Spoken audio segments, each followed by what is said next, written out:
ousted Australia Post CEO Christine Holgate yesterday blasted Prime Minister Scott Morrison during a Senate inquiry into her termination, saying his calls for her to resign on the floor of the Parliament are one of the worst acts of bullying she's ever witnessed.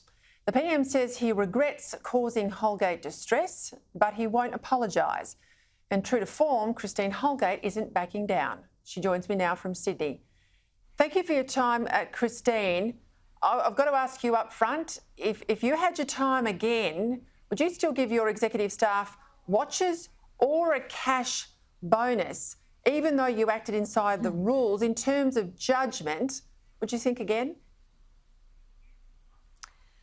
Well, you know what? I wanted to give them something which was very special. And sometimes when you just give people cash, it goes off a bill. And it wasn't just important for these 4 people I gave it to. It's really important to their families, because these people had worked all weekends for weeks and weeks, and I wanted them to have something special they could always remember. You know, they brought in $220 million. They saved banking in rural and regional Australia. Everyone seems to forget that small fact. This was an incredible, the biggest investment into Australia Post made from the outside in our whole history. And that's a small fact people forget. So I'm proud of them, and I hope I always, you know, continue to reward and recognise brilliant talent. I'll come back to that banking point in just a moment, but earlier this afternoon, ahead of our chat tonight, one of the ministers who are the shareholder ministers, or they have responsibility for people at home for Australia Post, one of those ministers, the Communications Minister Paul Fletcher, disputed that you had in fact acted inside the rules.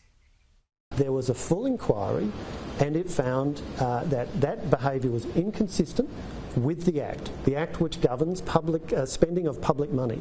It found this was public money, this was taxpayers' money. That's a very important point. It found that there was no policy within Australia Post which would have authorised the giving of such watches. It found that the board had not signed off on it, and the chair of at the time advised that he was not aware of it and had not approved. So who's right here, Christine? Well, it's not Paul Fletcher, is it? And I know, Peter, that you've seen my submission and the incredible amount of facts that are in there. It's very simple, you know. Finding number 6, no intentional dishonesty, fraud, misuse of spending. It's a pity the minister hasn't read the report he spent $1 million on. So, you know, it is so disappointing to me. He will not address the real issue here, Peter. The real issue is they unlawfully stood me down. I've given them now an SC opinion, you know, a very senior guy, Ingmar Taylor. They just ignore it. They can't ignore it. They repudiated my contract. Even yesterday at the Senate, the chairman said he was instructed to stand me down by Paul Fletcher. He just avoids that. And what I would love you to do, Peter, is call Paul Fletcher, get him on this programme, stand him next to me, and get him to tell your viewers, was I lawfully stood down or not? I would like him to do that. I'd like him to remember that when he does that, he's not under parliamentary privilege, that he's allowed to say anything he likes. They bullied me, they humiliated me, and it has been relentless. And today was just one more example of it. I will certainly put a call into Paul Fletcher's office, and you make a point there regarding instructions. Of course, there's a whole lot of law around directions to Australia Post, and that's also been subject of conjecture yesterday.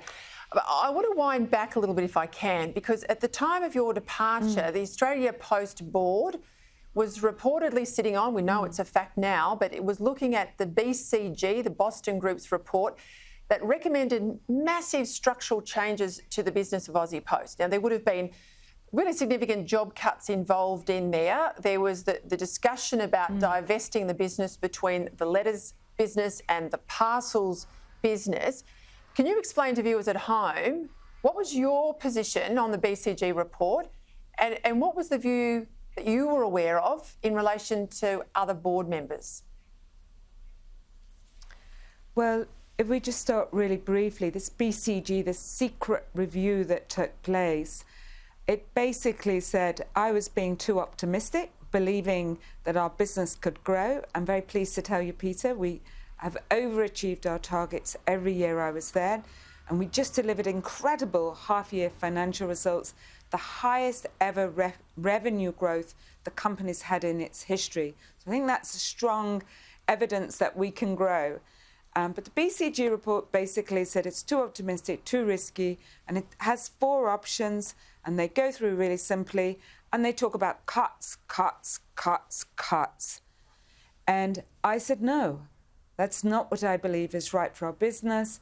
It's not what I believe is right for our country.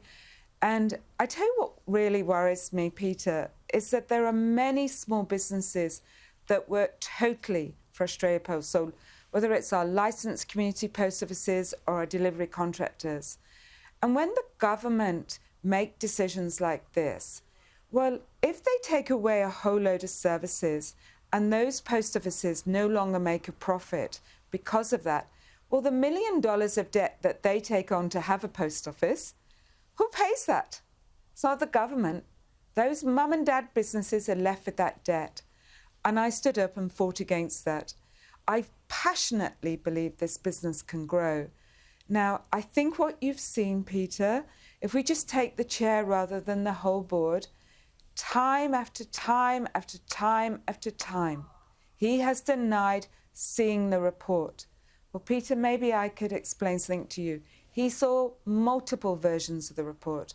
He saw the final draft that went to the shareholder ministers. It was addressed to him and copied me.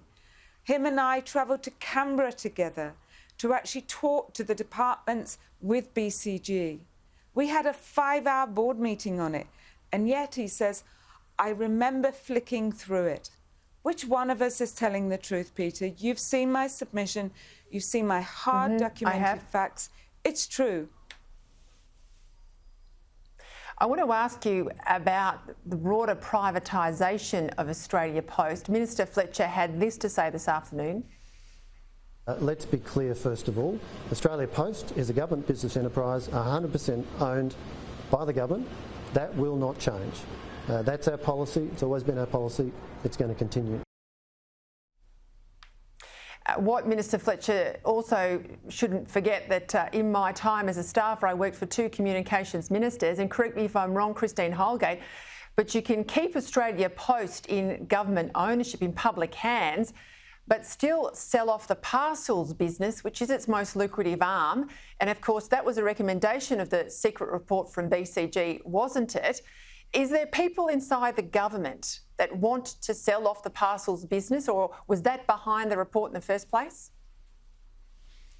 Well, a very interesting reflection, Peter, is that long before I joined Australia Post, BCG did another review and interestingly came up with a very similar finding.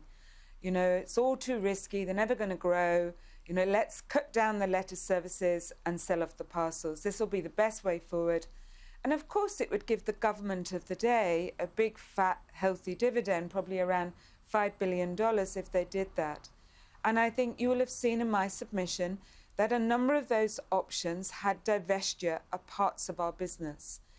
My strong recommendation is that would absolutely be a disaster. You know, our country is very different to many other countries. We're a huge, big landmass.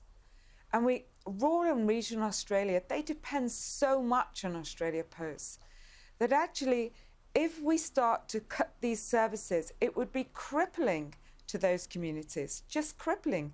And it would be crippling to the post offices and to the 100,000 people who actually are employed via Australia Post. About, you know, nearly 40,000 directly, another 40,000 indirectly through post offices and delivery contractors, about another 20,000 when their work is primarily for Australia Post. So Christine Holgate, let me just jump in there. So forget the watch, Christine, forget the watches. How much of this was about plans to privatise part of the Australia Post business? How much of your departure related to that and not these Cartier watches? Well, Peter, here's an interesting reflection for you. I don't know the answer to that, but here's an interesting reflection. You know, I think we heard today Minister Fletcher say this is about the proper use of taxpayers' money. That was a very interesting comment from him because he spent $1.38 million on that report and it's secret. Why is it secret, Peter? This is our national asset. It's actually not owned by the government. It's owned by the people of Australia. The government is the shareholder who's supposed to look after this asset for the people of Australia. It's people of Australia's. They've paid for that report. Let them see it. This is the same minister, by the way, who spent $30 million on a piece of land. I don't recall him standing aside. Not sure there was an investigation. If there was, it was probably by him. But he's very concerned about taxpayers' money. I'd love him to be on your programme tomorrow night and him to explain what happened to that $27 million that went missing. Why are you holding back this secret report? Why can't the people of Australia see a report that you commissioned? He commissioned it. Now, you and I both know when you bring in a consultancy to commission a piece of work, they are given quite strict instructions what that framework should be. So I think it would be terrific if he could talk about it. Just quickly, you mentioned the senior counsel advice about your sort of legal status. Listening to you yesterday, there's a real argument at law that you are still the CEO of Australia Post or that you have not had a lawful termination of your contract. Where do you think you stand on this tonight? It's very clear. It was an unlawful standing down. It was a repudiation of my contract. And I've asked and asked and asked Peter. And so have many other people.